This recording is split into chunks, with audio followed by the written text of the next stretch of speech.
The new gun control safety measure is on the table on Capitol Hill. The gas-operated semi-automatic firearms exclusion bill is also known as the Go Safe Act, and it aims to curb gun violence by focusing on guns commonly used in mass shootings. Joining us now is New Mexico Senator Martin Heinrich and Maine Senator Angus King. Gentlemen, thank you so much for being with us.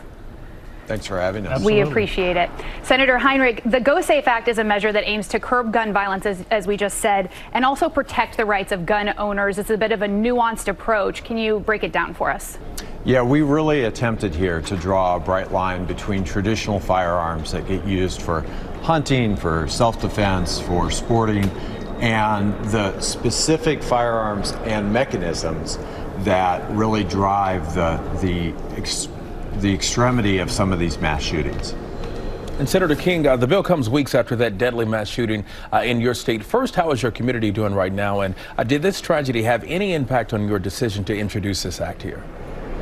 Well, Senator Heinrich and I have been working on this bill for 3 or 4 years, so the momentum in our offices to get it done was certainly there. But what happened in Lewiston, I think I could say, strengthened my resolve, strengthened my commitment that this was absolutely the right thing to do, because the weapon that that guy used to kill 18 people in a matter of minutes was one of these so-called assault weapons that had 2 high-capacity magazines duct taped together so that he barely had to stop to reload. He just could flip it around and keep shooting. And that's one of the primary aims of this bill, is to limit those high-capacity magazines to try to diminish the lethality. Our goal is very simple: save lives. Save lives.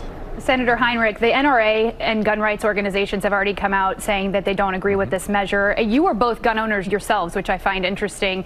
How can you balance protecting the rights of gun owners while also also knowing that there are already these guns out on the market? People already own these guns that you guys are trying to ban. Well, I think there's a special responsibility for those of us who are owners of firearms to engage responsibly in this debate at a time when this is an epidemic. And our legislation would create also a buyback program. You could no longer transfer those weapons outside of the family, but you would be compensated. You could sell them back to the government, and over time, that will reduce the tens of millions of these AR-15s and other assault rifles, the numbers down to a more sustainable level. But is a buyback program really realistic? Those have not necessarily worked in the past. Do you believe that this is different in some way? Well, the difference is you would no longer be able to sell your firearm to somebody on the street, somebody in your community, or across the internet. You would have to, if you're going to transfer it outside of the family, you would have to utilize the buyback program. But I think the important thing to emphasize is that what we're really talking about is the manufacture of these weapons and modifying the way they're manufactured in order to make them safer.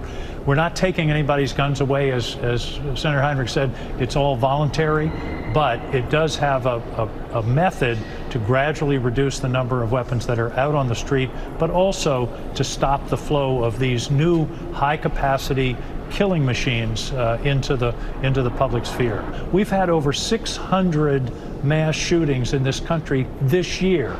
That's 2 a day. And I think at some point the public is going to say, wait a minute, we've got to do something, particularly about these weapons of choice for these mass shootings. And Senator King, the public has been saying it for quite some time. Why are you so optimistic this time around? Well, I think the time, as I say, the time comes. We passed something 2 years ago after Uvalde, and that was the first major piece of gun legislation in something like 30 years. And I think the pressure is building up. I can tell you that a lot of people I'm hearing from say, you know, this is about time. And it's not restricting safe use, responsible use, passing weapons on to your children, hunting, target shooting. This is really about these high-capacity killing machines, and that's why I think eventually, I don't think it's not going to happen tomorrow for sure, but I think the public is going to demand some action, unfortunately, as these kinds of tragedies like happened in my state continue happening around the country. Well, we will be watching. Senators, thank you so much for your time. Gentlemen, and thank you. Thanks for joining us. Thank you. Well, hey. Hey there, GMA fans. Robin Roberts here. Thanks for checking out our YouTube channel. Lots of great stuff here. So go on, click the subscribe button right over here to get more of awesome videos and content from GMA every day, anytime. We thank you for watching, and we'll see you in the morning on GMA.